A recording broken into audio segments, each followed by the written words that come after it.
Welcome, this is the AP Physics Workbook solution. Here I'm covering 1.K, which is freefall. Here's the scenario. A rocket fires its engine to launch straight up from rest with an upwards acceleration of 5 meters per second squared for 10 seconds.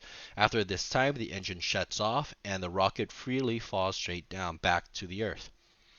So let's label this scenario so we could get a better picture and understanding of it. Here,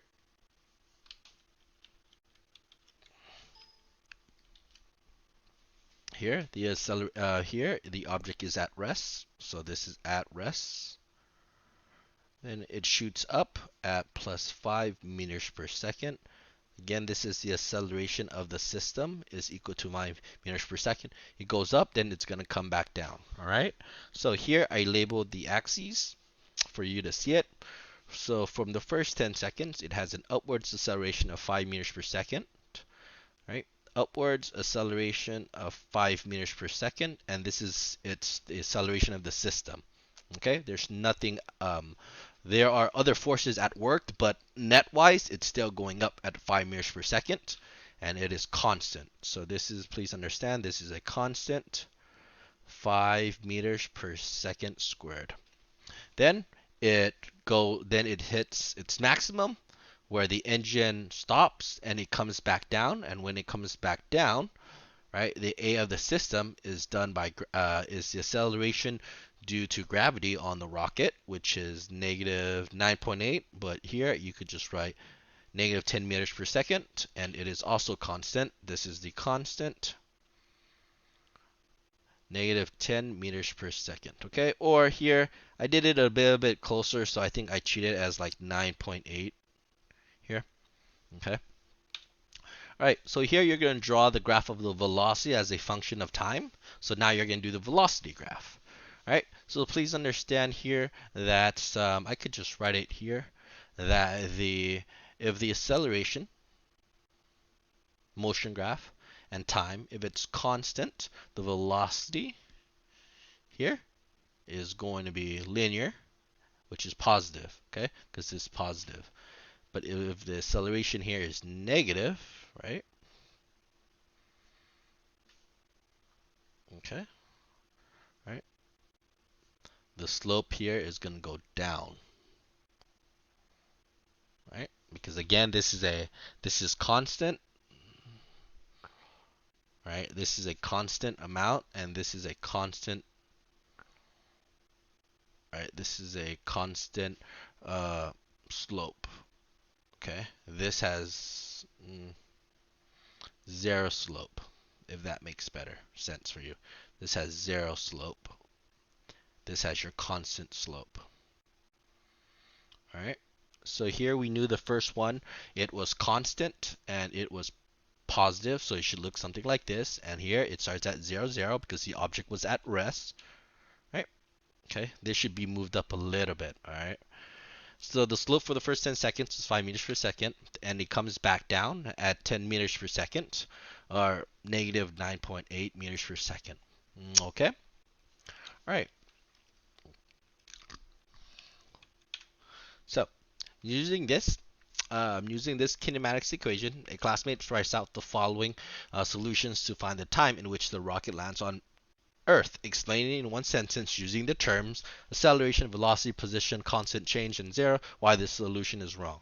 So here, this is the correct equation. This does describe a parabola, and this object does behave like a parabola. Okay, um, it starts from zero. Ends at zero. Velocity initial is at rest. Perfect. So this is at end y, end. So this is your start position. Velocity 0, time is there. T is here. Acceleration is 5 meters per second squared. All right, here's the issue. The student uses a value of 5 meters per second squared, which is wrong because the scenario in the problem asks for when the time the rocket lands back down on the Earth, which should be negative 9.8 meters per second.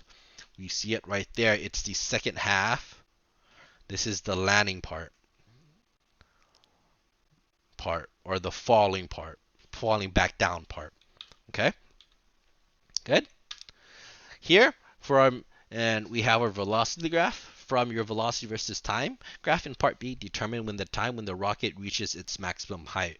So here, some calc here. So please understand that your maximum height of the rocket travel is when velocity equals to 0. So when is velocity equal to 0?